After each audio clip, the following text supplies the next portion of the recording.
Hi, Dave McConaughey here from DMC Fitness in Glasgow in Scotland, and today we're going to look at a full body joint mobility routine, and we're going to start off with the feet shoulder width apart and a wee soften in the knees, just a wee bend in the knees.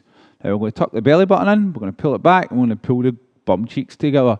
The hands are just going to come up and down to the front, up and down,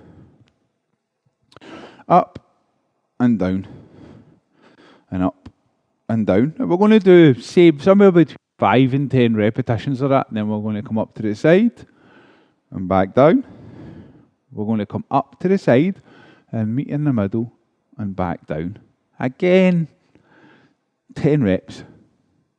Okay, then we're going to take the shoulders. We're just going to start to rotate the shoulders back. And try and touch your ears if you can. And then we're going to take the shoulders forwards, and forwards, and forwards. Again, 10 repetitions is good. Okay, we're then going to take the shoulders back and down, and then we're going to roll them forward. We're going to pull them back and down, and we're going to roll them forward. From here, we're going to take the hands out. One thumb's going to be up, and the other thumb's going to be down, and we're going to rotate through the shoulders. Excellent. Okay, now we move down to the core, or your stomach area. Yeah, we're going to suck the belly button in, and we're going to move from side to side. Point to note here, I'm not moving my shoulders. It looks like I'm moving my shoulders. I'm not moving my shoulders. I'm moving the area of my lower back, which is just above my seating bones. I'm moving that from side to side. Okay, we now move on to the hips. And we're just going to wiggle our hips. Just wiggle our hips from side to side. And then we're going to do a gentle tilt of the pelvis. So we're just going to push the hips back and bring them forward. As we extend through, we pull the bum cheeks together and we pull the belly button down and in, and we brace. We brace the core. Nice and gentle hip movement. With everything that you do, if there's ever any pain, stop. Pain is a sign that your body doesn't like what you're doing. So again, 10 pelvic tilts as they're called. And then we're going to go into hip rotations. So hip circles, rotations. Imagine you're inside a box. Imagine you're inside a box and you want to touch all 4 points of the box. Again, we do 10 one way, and then we do 10 the other way. And then we're just going to bring the feet together. And as we do so, we're going to soften the knees. And we're just going to make circles with our knees. So circle one way. Again, 10's a good number. If you were listening to music and you want to go on a timer, I would give yourself, say, 30 seconds. 30 to 45 seconds on each exercise. Done in sequence as well. Okay, so now we're down onto the ankles, balancing on one foot. We will make a circle, draw a circle with a big toe. If you feel like your balance is coming away, grab your opposite grab your opposite ear and lift the elbow. Don't ask me why this works, I really don't know, but it does. Balancing out the equilibrium, I'm sure. We'll just say that off the top of my head. Okay, other side. Balancing, making a big circle with the toe, going the other way. Lovely. Now we're going to move on to the wrists. We're just going to allow the wrist just to flick gently. We'll go palm down, we come palm up. We go palm down, we come palm up. Then we put the fingers together and we bring the forearms together and we'll just allow the wrist to roll. Just allow the wrist to roll. Rotating forward and then back the way. Now one side will be quite smooth and the other side may be quite clunky. It's just because you've got a natural. From here, we're going to just rotate the elbows out. Just the elbow. Nice big circle. Now if you find this hard, bring the thumb to the chin, extend the thumb out, rotate under, come through, elbow mobility, and the other side. Switch it through,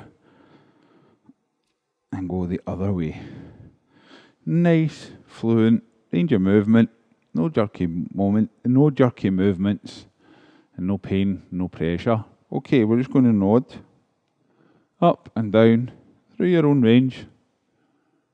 Allow it just to naturally mobilise the neck through your own range of movement. Don't force it. Again, we've done 10. Then we go side to side. Keep the shoulder blades down and in. Working on that nice upright posture. Good. And then we're just going to drop the ear side to side. Side to side. And then we're just going to do a half circle. So just drop the chin to the front. Roll the chin from shoulder to shoulder. Okay, now we're going to stretch up, hands in a prayer position, all the way up and all the way around. Again, we're going to stretch up, right up onto the balls of the feet. Right up, big stretch, lovely big stretch. Again, stretch up. Try and touch the ceiling, scrape the walls. Big stretch up. And round. We're looking at different ways to raise the heart rate, increase core temperature, and get the body ready for the forthcoming exercise. So these are cardio variations. Okay, from a novice beginner perspective, step ups, step up, step down, step up, and step down.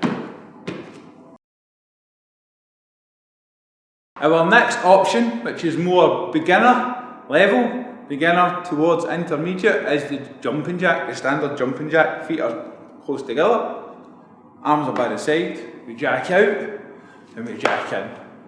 We jack out, and we jack in. Out, in, out, in, out, in, out, in. We're looking at an exercise called the hip thrust. Grant's lying on his back, comfortably. The feet are slightly wider than shoulder width. The toes are facing forward. He's going to take his hands, he's going to place them across his chest. He's going to suck his belly button in, he's going to pull his bum cheeks together, and he's going to extend his hips up into this lovely arch. At the top position, he's going to squeeze by pulling his belly button down and back and pulling his bum cheeks together to create a nice bracing of the core. He's going to slowly come back down to the floor, pause on the floor, extend back up again, creating this lovely bridge that you see, and then back down again. Excellent. We are looking at an exercise called the bird dog. Okay, so Grant's positioned himself on the floor, on the mat. He has his fingers spread, his hands are shoulder width apart, his knees are shoulder width apart, and he's balancing up on his toes. So his heels are pointing up to the sky.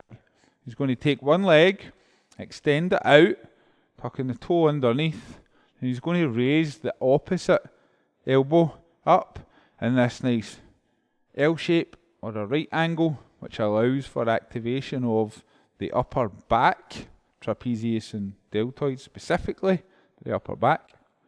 He's then going to suck his belly button in, suck his belly button up and in, and create that nice contraction and activation throughout his core. He'll come back in with a hand, back in with a leg, opposite side, back out, tuck the toe, lift the arm, suck the belly button in, hold it for a few seconds, and back down. This movement is a slow and controlled movement. You do it slowly, you go from position to position, you suck the belly button in, and we use it as a way of being able to activate and stimulate the muscles throughout the body, but also work some coordination as well. We're going to look at an exercise called the elbow tuck. So Grant's going to position himself on the mat, on the floor. Again, fingers are spread, palms flat on the floor, and in a nice box position. He's going to take one hand and place it on the back of his head. He's going to rotate under his body, touch elbow to elbow, and then he's going to softly pull back up and out. He's going to touch, and he's going to pull up and out. So look up towards your elbow in the top position. Good, and pause there. Imagine you're pulling a bow and arrow. Look at the nice range. It's fluent. Another rep. He's not going too fast. It's also not going too slow. It's just a nice fluent movement, pushing all the way through and allowing the muscles along the upper part of his back to be stretched off,